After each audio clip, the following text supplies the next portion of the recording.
আমাদের আপডেট হচ্ছে আমরা সেপ্টেম্বরের ফার্স্ট উইকে দরদ রিলিজ করতেছি। 20 দিন 14 ফেব্রুয়ারি রিলিজ করার কথা ছিল, তার 10 দিন পরেই রমজানও ছিল। কে কি বললো, মানে মানুষ তো বলবেই। অবশেষে চলে আসলো দরদ সিনেমাটির আপডেট। সেপ্টেম্বরে মুক্তি পেতে যাচ্ছে দরদ সিনেমাটি। একের পর এক নতুন ধামাকা দিয়েছে ডালিউড সুপারস্টার।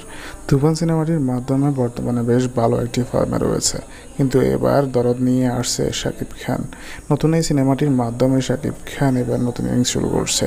শাকিবের ভক্তরা চায় যে শাকিব যেন টানা অ্যাকশন সিনেমাগুলো করে। তবে দেখা যাক শেষ পর্যন্ত শাকিবের সিদ্ধান্তে কোনো পরিবর্তন আসে কিনা। শোনা যাচ্ছে বরবাদ নামের আরও একটি সিনেমাতে সাইন করতে যাচ্ছে ডালিউড সুপারস্টার। সেটা হয়তো নতুন কোনো পরিচালকের আন্ডার হবে। কেউ কেউ বলছে এটা করা উচিত হবে না ডালিউড সুপারস্টার। তবে শাকিব খান বর্তমানে যেভাবে ইমেজ ক্রিয়েট করছে, এভাবে যদি চলতে থাকে তাহলে কিন্তু বেশ ভালো হবে।